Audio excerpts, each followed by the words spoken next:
Story 1. Apartment 4B. I had been delivering pizzas for about 6 months in this mid-sized city, and most nights blended into a routine of dodging potholes, chatting with dispatch about the weather, and calculating tips in my head to see if the night was worth it.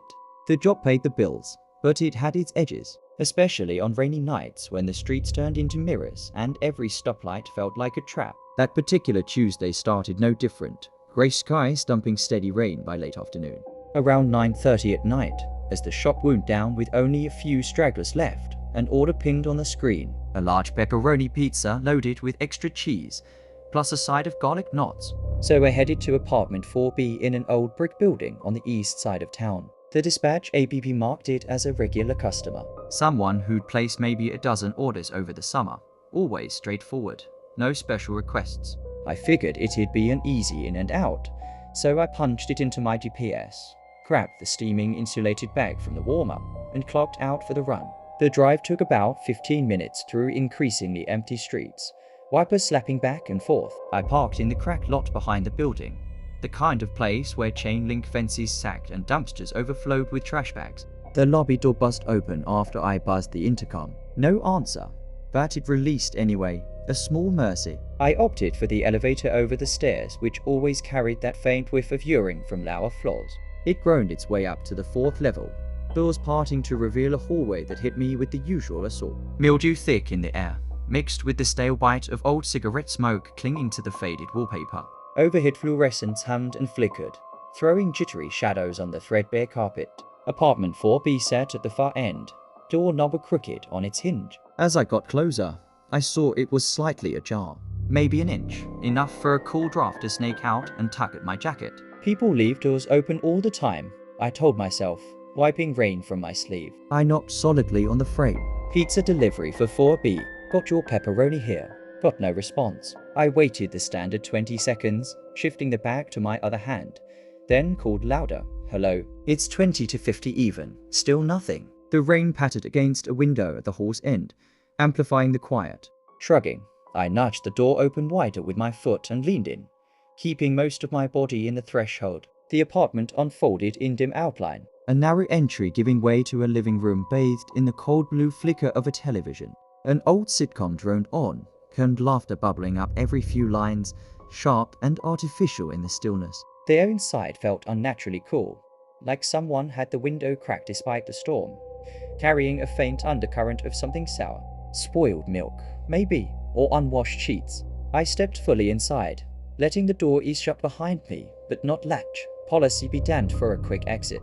The living room was a snapshot of neglect. A sagging couch draped in rumpled laundry, dog stains blooming on the cushions, a low coffee table buried under a graveyard of takeout containers from half a dozen spots. Chinese, burgers, even one from our shop with a faded receipt curling at the edges, and a scatter of empty beer cans, some tipped over with dried rings marking the wood. No sign of the customer. No shoes by the door, no keys on the hook. I set the pizza bag down carefully on the table's corner, avoiding the mess, and fished my phone from my pocket to snap a photo for proof of delivery. That's when the groan came. A low, drawn-out sound from the short hallway branching off to the left, toward what had to be the bedroom. It wasn't a casual noise. It dragged like someone fighting of a cramp or worse, laced with a wet rattle that set my teeth on edge. My first instinct was to bail. Company rules were crystal. Drop and dash. No playing Good Samaritan. But the groan repeated, fainter now, accompanied by a soft rustle like fabric dragging across floorboards. I glanced at the front door, hand hovering, then cursed under my breath and moved toward the hall. Hey, everything all right in there? It's just the delivery guy. The bedroom door was closed, but a sliver of warm yellow light leaked from beneath it, pouring on the scuffed linoleum. I rapped my knuckles lightly against the wood. The rustling stopped. Then, after a bit that stretched too long, a voice filtered through, thin and raspy, like it hadn't been used in days. Help, it's stuck. Please. I thought to myself, stuck. My mind flashed to a million dumb scenarios. Jammed door possibly, or something blocking his exit. But the plea hung there, needy and isolated. Heart thumping harder than it should, I twisted the knob. It was unlocked. I pushed the door open inch by inch. The room beyond was sparse, almost barren. A twin mattress shoved flush against one wall. No bed frame. Sheets twisted into knots like someone had thrashed in their sleep. A wobbly nightstand held a single glass of water, condensation beading on the sides, half gone and flat. The floor was dusted thick with neglect, footprints absent except for the fresh ones I just made. The room was empty, nobody around but me. The light came from a bare bulb overhead, swinging faintly, but nothing else moved. I stood there frozen for a count of 3, my ears straining, before backing out and pulling the door shut with a click that echoed through the hall.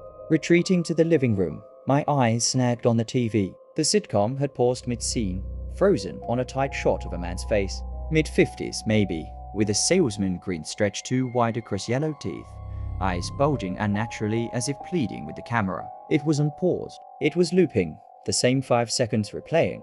Green widen, laugh track erupts, cut to black, repeat. Home video, not broadcast. Greeny edges, timestamp flickering in the corner from years back.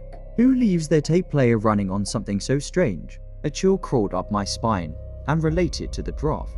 I lunged for the pizza bag, slinging it over my shoulder, and yanked the front door open. As I crossed the threshold, the laughter swelled from the TV, louder, overlapping itself like a crowd piling in, trailing me down the hall like invisible people were chasing me. I took the stairs 2 at a time, skipping the elevator, rain hitting me full force in the parking lot. The drive back blurred, no other cars in the mirrors, but my hands shook on the wheel. At the shop, I burst in and unloaded on the manager between gulps of free soda, words tumbling out. He pulled up the order log, paid via APP, $5 tip processed, but the account's last login was 3 months prior. Dormant, flagged for inactivity. On a hunch during my break, I googled the building. News blip from 2 weeks ago. Condemned after the sole tenant in 4B died alone. Overdose on pills and booze. Body not found for days. Doors bolted. Power cut. No one lived there. No one ordered since his death. I turned in my uniform that night. These days, I stick to daytime gigs, far from apartments with ajar doors. Some places you should never deliver to. Story 2. The Follower. Late night deliveries were part of the gig, but they always carried that undercurrent of solitude. Streets empty, shadows long, your car the only light in the dark. I had been doing them for months, building up a tolerance for the quiet, but that Friday after midnight pushed it too far. The order flashed on the dispatch, 2 medium cheese pizzas to a house on the outskirts, about 20 minutes from the shop. Fog had settled in heavy from the nearby river, turning the world into a soup where my headlights barely cut 30 feet ahead. The GPS routed me down a narrow road, twisting through dense woods, branches overhanging like they were reaching out. No other vehicles, no houses with porch lights, just the road's black ribbon and the occasional rustle in the underbrush from small animals scattering around. I arrived at the address after what felt like an eternity of slow driving, tires humming on damp pavement. It was a simple ranch-style house, set back from the road, the porch like a lone yellow dot piercing the mist. No cars in the drive, windows black as pitch. I killed the engine, grabbed the bag, still warm, cheese stretching slightly when I checked, and walked up the cracked concrete path, knocked 3 times, the sound muffled by the fork. A long pause, then the door cracked open. A woman in her 40s stood there, robe tied loose, hair unbrushed, eyes puffy like she'd been crying or not sleeping. She didn't say a word, just took the bag with one hand and passed me exact change with the other. Crumpled dollar bills of once totaling $18, no tip. The door shut with a firm click, look turning audible even from outside. I pocketed the cash, shook my head at the silence, and headed back to the car for the U-turn. The fog had thickened while I was on the porch, cloaking everything in grey. I eased the car around, gravel shifting under the wheels, and started back the way I'd come, eager for the main highway where signal bars might return. A mile in, my rearview mirror lit up, headlights bright and high, from a pickup truck that had materialized out of nowhere. It was close, maybe 10 feet of my bumper, the kind of tail that makes you grip the wheel tighter. I tapped the brakes to widen the gap. The truck braked too, staying locked on. Annoyed but not alarmed yet, I spotted a pullout ahead, a wide shoulder for emergency stops, and veered onto it, crunching to a halt. The truck pulled in right behind, engine rumbling low, high beams flooding my interior until I flipped the mirror to night mode. No one got out. They didn't honk. The person just sat there idling. My phone in the cup holder showed 0 bars. No calling the shop, no 911. After a minute that dragged like 5, I signaled and pulled back onto the road. The truck followed immediately, same distance, same menace. This cat and mouse went on for the next 5 miles, the road's curves forcing me to slow. the truck mirroring every move. I pushed a 45 on straights. It'd match. Ease for a bend. It'd ease. Tires hissing in sync. Sweat beaded despite the AC blasting. My mind spinning worst cases. Road rage from a local I cut off earlier, or something planned, like they knew delivery guys came this way alone. The truck was old, an F-150 by the shape. Fenders rusted from short winters. Windows tinted black. No glimpse of the driver. No plate visible in the diffuse light. Out here, cell dead zones were common. But this felt deliberate. The fork a perfect cover. Then, memory kicked in. The 24-hour gas station a couple turns ahead. Neon sign I could picture. Always lit for truckers hauling through. It was my out. I punched the gas. Climbing to 55. The car fishtailing once on a leaf slick patch before I steadied it. The truck revved hard behind. Engine growl cutting the quiet, headlights bouncing as it accelerated to stay close. Adrenaline flooded. My heart was hammering. My breath short. Curves came fast, wood flashing by. The station emerged like a beacon of safety.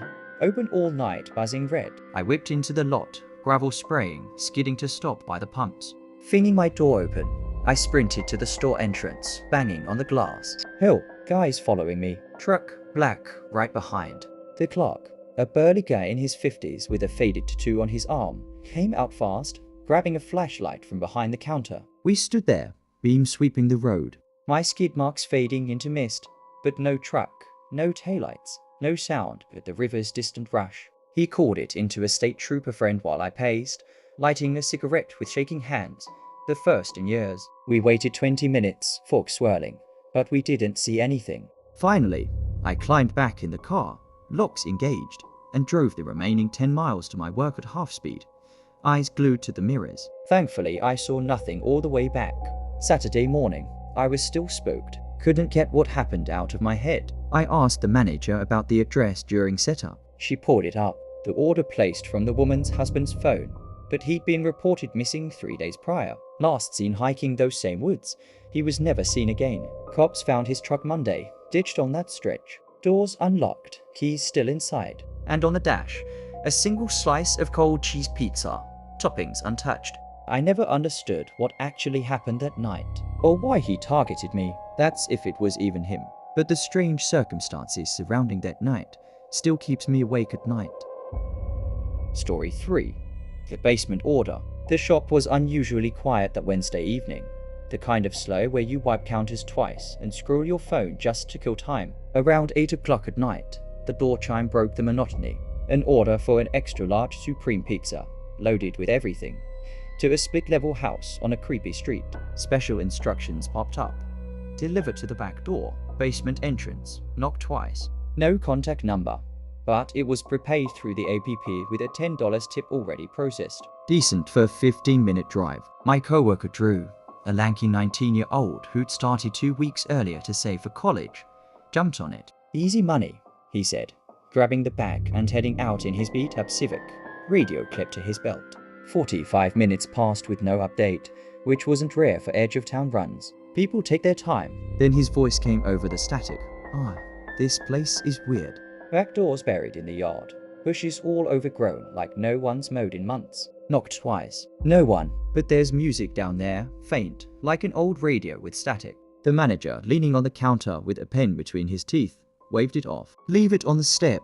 Mark it delivered. Get back here. Drew hesitated on the line. Yeah, okay, and signed off. We figured that was it. Kid probably spooked by shadows. Thursday morning, Drew didn't clock in for the opening rush. Texts went unread, calls straight to voicemail. By noon, with the lunch crowd thinning, the manager was pacing, dialing again. At 2 o'clock, two plainclothes cops pushed through the door, the kind with notebooks and serious faces, asking for the owner. They'd found Drew's car in the street driveway. Engine off, keys in the ignition dangling like he'd just stepped out for a second. The pizza bag sat on the passenger seat, supreme toppings hardened into a greasy disc, FLIs already buzzing at the window crack. Front door locked tight, but the back, leading straight to the basement stairs, was standing open, hinge squeaking in the breeze. The house had sat empty for years, foreclosed in 2019 after the owner, Harlan, a reclusive mechanic in his 60s, vanished without a trace. Neighbors remembered him as odd, kept to himself. Garage always full of half-fixed cars, concrete, air thick with must and the tang of rust. lit only by their beams, a lone folding chair in the middle, legs splayed, an ancient radio player on the floor, dial glowing faint. Cops searched then, top to bottom, found Harlan's tools and clothes, but no sign of struggle or exit. Case filed as voluntary missing, gone cold fast.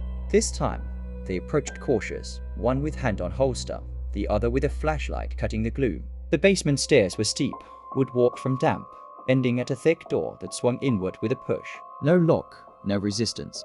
The space below was raw concrete, air thick with must and the tang of rust, lit only by their beams, a lone folding chair in the middle, legs splayed, an ancient radio player on the floor, dial glowing faint, tuned to endless static with a tape deck whirring. Footprints marked dust. Drew's Nikes, size 11, scuffed and trailing to the far wall, tucked behind a corroded water heater, bolted crooked to the foundation. They found him, crammed into the narrow cap, knees to chest, unconscious but pulse steady under dirty fingers. Dehydrated bad, lips cracked, shirt ripped at the shoulder, ribs tender with deep bruises like boot prints or creeps from rough hands. Paramedics got him out, stretcher bumping the stairs, and he came to, in the hospital, hooked to IVS, monitors beeping soft. Broken sentences at first, knocked twice. Door just opened, slow, like the house wanted me in. A voice called from the basement. Down here. He went. Then the hand, from the dark at the bottom step in the basement, cold fingers clamping his ankle, yanking with force that sent him tumbling the last for risers. He dropped the pizza. Before his head met the floor, lights out. TOCs confirmed. Concussion mild, ribs cracked but healing. Lucky to be found when a neighbor heard the car door and called it in. Later, when Drew was propped up with Jello and pain meds, the cops played the radio's cassette. Harlan's voice, gravelly from years of smokes. One more slice. Come on, just one more. Looped 20 times. Tape warped but clear. They ripped the basement apart after. Chimney panels drained the old sump pit for hidden compartments. But nothing. No Harlan. No blood spatter. No weapon matching the cracks Drew heard. The house got boarded up proper, yellow tape across the back. Realtor sighing over another liability. Drew signed his resignation from the bed, packed a bag that weekend, and crashed with family a few states over. We never found out who it was that attacked Drew, but we do know not to deliver to that address ever again.